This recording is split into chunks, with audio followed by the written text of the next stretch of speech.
ஆமா, background sound நல்லா இருக்கு. அந்த மியூசிக் கேட்டாலே நம்மளே எரியாம கை கால் ஆடுது.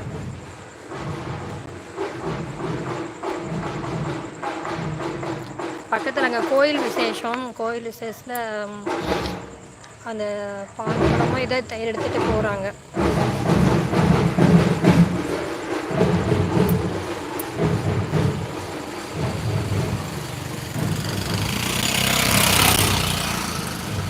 பேக்ரவுண்ட் மியூசிக் கேட்ட உடனே நல்ல வைப் ஆகிட்டீங்க.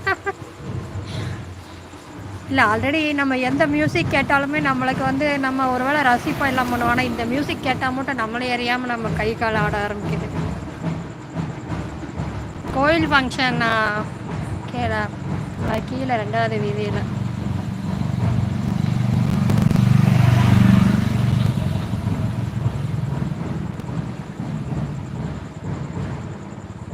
அக்கறையில் மேளம் கொட்ட அரைக்காத பாலான இதே இப்போ தலையசைவு.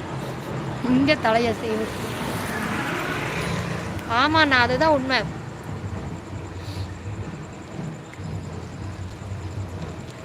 நம்ம எல்லாருக்குள்ளேயுமே அது ஒரு உணர்வு இருக்கும் தெரியுங்களா? அந்த இந்த இந்த மியூசிக் மட்டும் கேட்டால் நம்மளை அறியாமே நம்ம கை கால் தானாக ஒரு டான்ஸ் ஆட ஆரம்பிக்குது. ஆனால் அவங்களுக்கு ஆட தெரியுமா ஆட தெரியாதாங்கிறது அது வேறு விஷயம். ஆனால் அது தெரியாமல் அது என்னமோ அவங்களுக்கு வந்து அந்த மியூசிக் கேட்கும்போது. ஓகே அக்கா, கோயில் எல்லாருக்கும் சேர்த்து வேண்டிக் கொள்ளுங்கள். நம்ம எல்லோரும் நல்லா இருக்கணும். கண்டிப்பாப்பா. நான் என்ன கோயில் அங்கே விசேஷம் அங்கே நடக்குது, நான் இன்னும் போவே இல்லை. 3 நாளாக நடக்குது. அங்கே அந்த சைடு 3வது வீதியிலையா?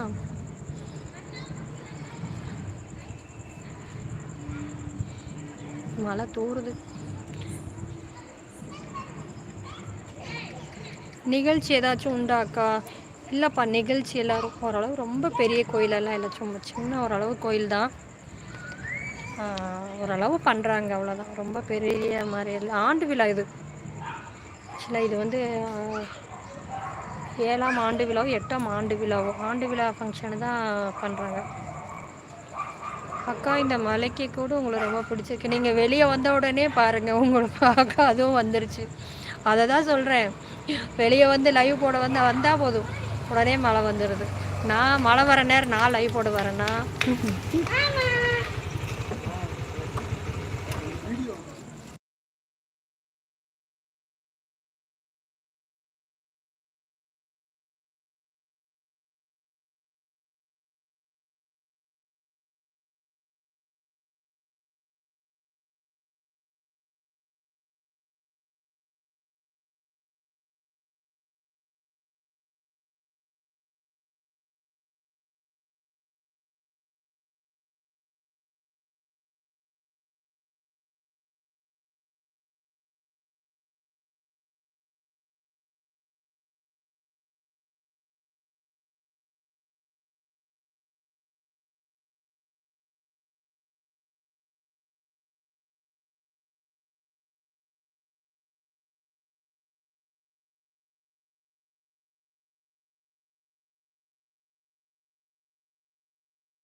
மலைக்கு கூட ரொம்ப பிடிச்சிருக்கு.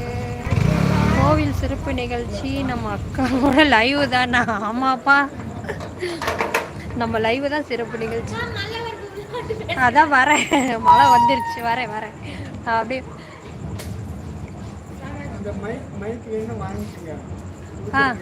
ஆமாப்பா.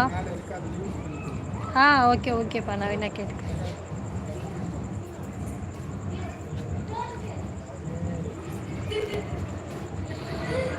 பாரதி தம்பி, என்ன ஸ்பெஷல் சொல்லுங்க. நம்ம வீட்டில் இன்னைக்கு பசிக்குது. ஐயோ, மழை ஸ்பீடாக வருதே.